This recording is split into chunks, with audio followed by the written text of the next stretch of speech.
Bem-vindos ao canal JR Exatas, que vai tentar explicar hoje um pouquinho de porcentagem. Antes de mais nada, escrever ou dizer porcentagem ou percentagem não está errado. Ambas as formas estão corretas. No entanto, é bom a gente lembrar que porcentagem é mais utilizada aqui no Brasil, enquanto que percentagem é mais utilizada em Portugal. Mas aqui, ambas as formas são aceitas. E esse termo ele vem de uma expressão latina de nome percentum, que é o mesmo que porcento.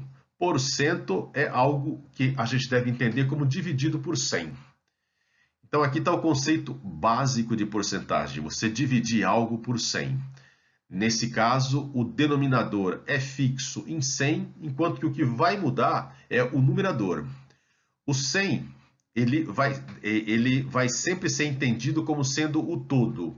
E o numerador vai sempre ser entendido como sendo a parte que vai ser tomada do todo. Esse conceito, ou esta nomenclatura, ela teve início, segundo relatos, no Império Romano, no tempo do Imperador Augusto. E ele utilizava da seguinte maneira: sobre o valor de cada mercadoria vendida nessa época, 1 centésimo era recolhido como imposto. Além disso, o 25 também era utilizado.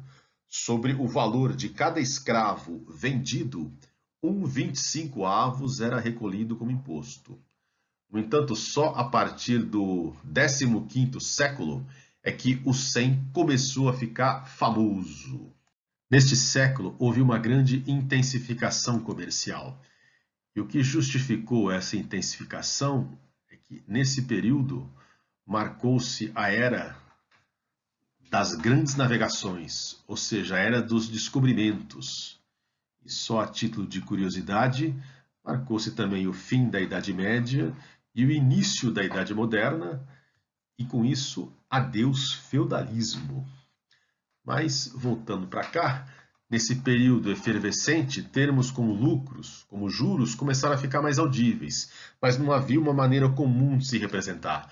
Então, o que os matemáticos fizeram? Se reuniram e elegeram um número que ajudasse a entender melhor essas coisas. E o número escolhido foi o 100. Então, aquilo que eu quero explicar agora é usando a nossa moeda, ou seja, o real, e uma situação hipotética, mais ou menos a motivação que eles tiveram na época para escolher o 100 como a base. Base essa que perdura até os dias de hoje. Vejamos então. Em uma certa negociação, o lucro foi de R$ 0,07. Essa afirmação aqui a gente pode lê-la das seguintes formas. Eilas.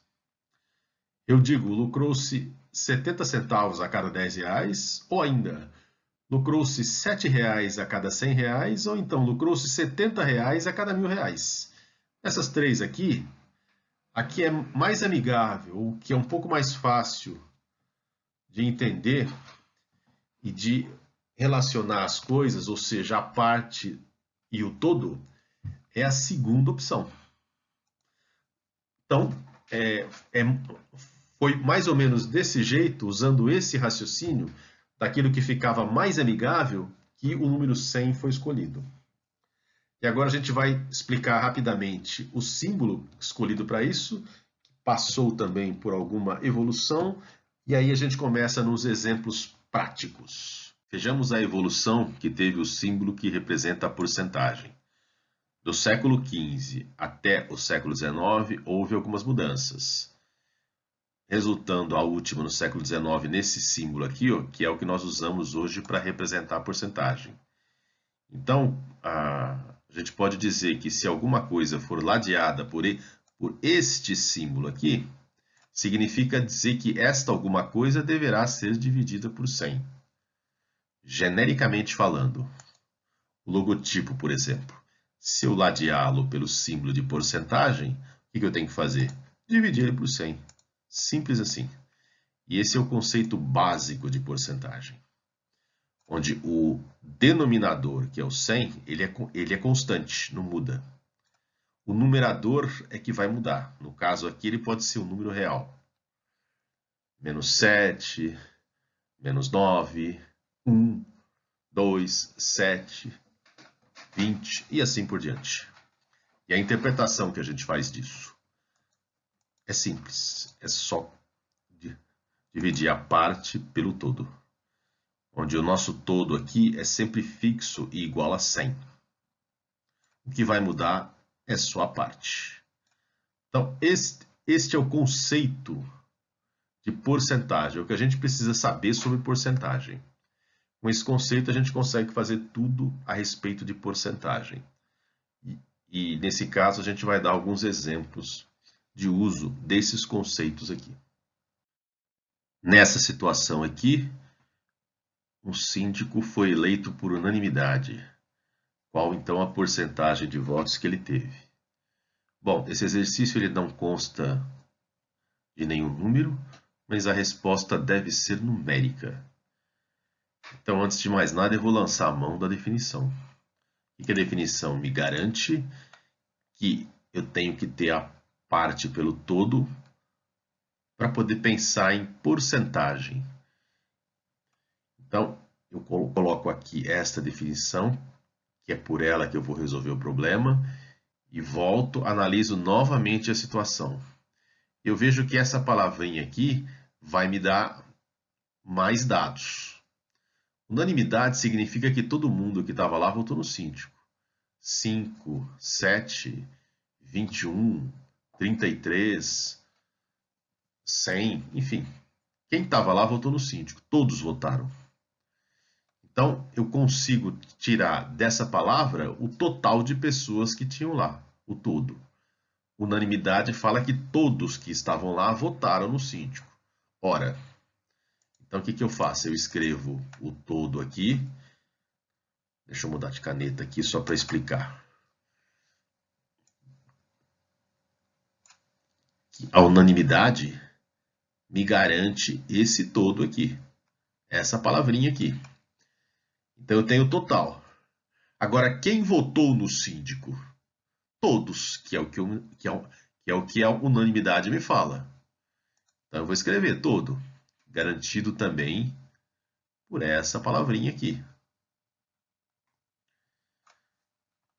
Ou seja, daqui, dessa palavra, a gente consegue tirar todos os dados que a gente precisa. E aí, no caso, é só fazer a conta. Dá 1. Mas não é 1%. Porque para falar em termos de porcentagem, eu tenho que ter o 100 no denominador, que é o que eu vou fazer agora. Eu jogo lá o meu 100 no denominador. Agora eu posso pensar em termos de porcentagem. Só que eu tenho uma igualdade aqui e eu não vou alterá-la, porque senão eu erro tudo. Então, para manter o 100 aqui e não alterar essa igualdade aqui, eu tenho que ir em cima ter o 100. Agora eu tenho a minha resposta completinha. É 100%. Escrito dá desse jeito aí. Essa representação numérica, 100%. No caso, o nosso síndico, então, ele foi eleito por 100% de votos. Isso nos indica que unanimidade refere sempre a 100%. Vejamos agora um outro exercício. Esse novo exercício aqui ele é mais simples, é só usar a definição. Quanto é 81% de 222? Muita gente, sem pensar, faz a conta aqui. 81% é a mesma coisa que 81 dividido por 100. Isso aí dá 0,81 e multiplica por 222. Quando tem o D aqui, muita gente fala, ó, com o D aqui você multiplica. Resolve a questão e sai fora. Mas eu não quero fazer assim. Eu quero explicar por que é assim. Então vamos lá. Eu vou começar com o meu 81%. Eu escrevo ele aqui. Então aqui eu tenho no denominador o meu 100 e no numerador o meu 81, que eu tenho um valor. Esse valor eu quero que se repita aqui com esse cara aqui, ó. Eu vou comparar de novo. Eu vou comparar aqui, ó. Aqui o meu todo é o 100 e a parte é o 81.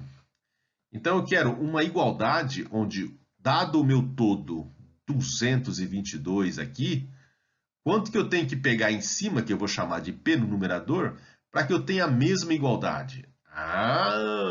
Ou seja, uma comparação aqui. 81 sobre 100 precisa ser igual a P, que é o valor que eu quero, sobre 222. Ou seja, dado aqui o todo 100, eu pego 81 da parte, e esse valor aqui tem que ser replicado aqui. Ou seja, do 222, aquilo que eu pegar aqui no P, é a mesma coisa que pegar 81%, que é o que está pedindo aqui. Então agora, muita gente vai falar, pô, é só multiplicar em cruz nesse caso. Tudo bem, mas eu posso falar, e se eu quiser multiplicar em igualdade? Colocar 222 vezes 100, o P vezes 81, por que eu não posso fazer isso? Ou largar o P e multiplicar 222 por 100? Por que tem que ser em cruz? Vamos ver. Então, no caso aqui, se eu tivesse só o P desse lado aqui, ia ficar muito fácil, porque era só fazer a conta de tudo que está aqui. Mas não é o que acontece. Então, um jeito legal de eu remover esse P é se ele estivesse multiplicado por 222.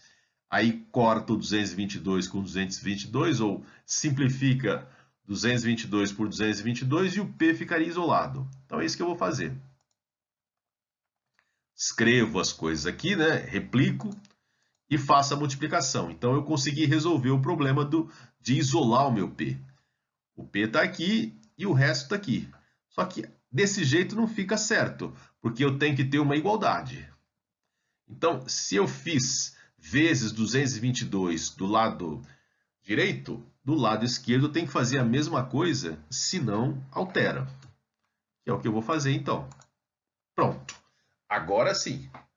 Agora é só seguir com a operação. Fazendo essa conta aqui, eu tenho 179,82, que é igual ao P, que é a minha resposta.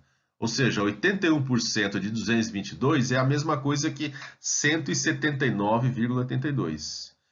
E daqui a gente chega naquela explicação do comecinho, né? Muita gente divide 81 por 100, dá 0,81 e multiplica por 222. Aqui está explicado por quê. E a multiplicação em cruz, né? Realmente, se eu multiplicar 222 por 81 e dividir por 100, eu vou ter a mesma resposta, ou seja, eu multiplico em cruz. Agora eu posso multiplicar em cruz porque eu sei o porquê. Você fazer a coisa sem o porquê, sem entender o porquê, é muito ruim. Então aqui a gente já entendeu. Então os próximos exercícios a gente já pode tranquilamente multiplicar em cruz, que fica mais rápido e não perde tanto tempo agora, que a gente já entendeu. Esse novo exercício aqui, ele engana muita gente. Vamos ver então. No mês de julho a inflação foi de 7% e no mês de agosto passou a 22%. Qual a inflação nos 2 meses? Ou seja, qual a inflação acumulada? Se quiserem tentar resolver, basta interromper o vídeo agora. Bem, voltando aqui, dizer que a resposta é 29% está errado. Eu não posso juntar os dois valores aqui. 29% é sim um erro crasso, não a resposta. Vamos resolver então. O mês de julho ele teve 7% de inflação. Então, antes de começar a agir essa inflação, no início de julho, se eu quisesse obter alguns itens, eu tinha que desembolsar P reais. Então, escrevendo isso, eu tenho que, no início de julho, para obter alguns itens, eu tinha que desembolsar P reais. Aí, houve essa inflação de 7%. Isso me diz que no início de agosto, ou seja, no mês seguinte a julho, se eu quiser obter os mesmos itens, eu vou ter que desembolsar P mais 7% de P. Que é o que eu vou fazer agora, vou escrever. Então, no início de agosto, nós temos agora, para os mesmos itens, P mais 7% de P. Desenvolvendo isso aqui tudo, o meu gasto agora com os mesmos itens passa a ser 1,07P. Ou seja, eu estou gastando mais aqui. Vamos continuar a ler aqui. No mês de agosto, houve uma inflação de 22%, ou seja, ele foi assolado por esse valor aqui, de 7 para 22. Foi uma coisa enorme. Então agora, se eu quiser obter os mesmos itens, eu tenho que desembolsar 1,07 de P mais 22% de 1,07P. Esse vai ser o meu novo gasto para obter os mesmos itens que eu estava obtendo em agosto e em julho.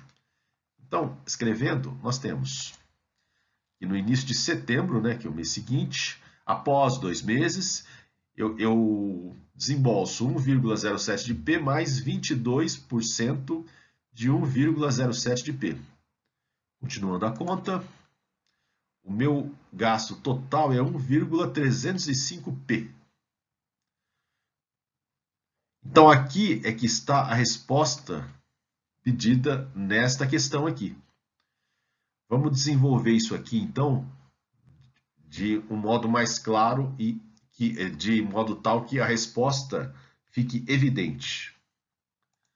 Ó, após 2 meses, então eu tenho 1,305P. Isolando P, eu tenho P mais 0,305P. Por que eu isolei o P aqui? Porque eu tenho que saber o aumento após 2 meses. Porque antes o valor inicial era P. Após 2 meses, eu tenho P mais alguma coisa. Essa alguma coisa é a resposta pedida. Então a nossa resposta é 0,305 de P. Ou seja, é 0,305. Então, escrevendo isso aqui embaixo, o que eu tenho? Esse valor aqui, que eu tenho que colocar um 100 embaixo, eu tenho que fazer uma divisão por 100, quer dizer, eu tenho que fazer aparecer o 100, melhor dizendo, para eu poder ter o valor em termos de porcentagem. Então, 30,5 sobre 100 é a mesma coisa que 0,305. Então, a resposta correta é 30,5%. A inflação acumulada nos 2 meses foi 30,5%. E com isso eu encerro esse exercício. Explicando agora o que deve ser entendido por ponto percentual, nada mais é do que a diferença entre porcentagens. Então a gente escreve assim: ponto percentual é a diferença em valor absoluto entre porcentagens. Está dito aqui em valor absoluto porque a gente ignora o sinal dessa diferença. A gente quer só o valor. Só isso que a gente quer. E esse termo tem origem aqui neste país. Ou seja, origem brasileira. Vamos agora dar um exemplo para ficar claro. Se o valor passa de 40% para 60%, então seguramente ele sofreu um aumento de 20 pontos percentuais, 20 pp. Nada mais que isso. Não é 20%. 20% está errado. O aumento foi 20 pontos percentuais. Agora, quanto isso significa em porcentagem, aí para descobrir a gente lança a mão da definição, que é a parte dividida pelo todo. Escrevendo isso a gente tem, antes de escrever, lembrando que o todo é o termo inicial aqui, esse cara aqui, 40%, tá? Então, escrevendo isso, nós temos o ponto percentual que teve de aumento, no caso 20, e o nosso todo, que é o 40. Fazendo essa conta, eu tenho 20 sobre 40, seguindo com a conta, eu tenho 50%. Então, se eu disser que algo passou de 40% para 60%, houve um aumento aí de 20 pontos percentuais ou 20 pp. Que em porcentagem significa dizer que houve um aumento de 50%. É isso. Então agora a gente vai explicar o que a gente deve entender por empate técnico em uma eleição. Esse exercício agora ele é bastante corriqueiro. Em uma eleição, com margem de erro de 4 pontos percentuais para mais ou menos, o candidato A tem 45% de intenções de voto, enquanto que o B tem 51% de intenções de voto. Como então que a gente vai fazer a interpretação desta afirmação? A gente começa com a margem de erro. A margem de erro vai dar para a gente o intervalo de confiança de votos que cada candidato tem. No caso do A, o intervalo de confiança dele começa em 45% menos 4 e acaba em 45% mais 4. Enquanto que do B, ele começa em 51% menos 4 e e vai até 51% mais 4. Então, escrevendo aqui, nós temos o intervalo de confiança do A, que é esse todo aqui, e o intervalo de confiança do B, que é esse todo aqui. Ou seja, o azul vale para o A e o amarelo para o B. E eu escrevi dessa forma, rearranjei dessa forma, não fiz um embaixo do outro, para justamente ficar fácil a gente ver que tanto o A quanto o B têm em comum uma região de confiança, um intervalo de confiança aqui, que é comum aos dois. Escrevendo isso melhor, esse intervalo ele começa no 47% e acaba no 49%. Então, no caso de haver esse intervalo comum aos dois, a gente pode dizer que há um empate técnico entre eles. Ou seja, a existência de um intervalo de confiança comum entre os dois candidatos nos indica que há um empate técnico entre eles. O que é permilagem? É uma divisão por mil, ou seja, um número real dividido por mil. E o símbolo é este aí. Essa taxa é muito usada no que diz respeito à natalidade e à mortalidade. Vejamos. Em um ano A, a taxa de natalidade foi de 7 permilagens. Como que a gente pode fazer a interpretação disso, a leitura disso? A gente parte da definição. 7 permilagens é o mesmo que 7 dividido por 1000. Então a gente escreve isso e agora a leitura correta é essa. A cada 1000 habitantes houve, com H, 7 nascimentos. E com isso a gente encerra essa aula. Muito obrigado pela atenção a todos e até mais.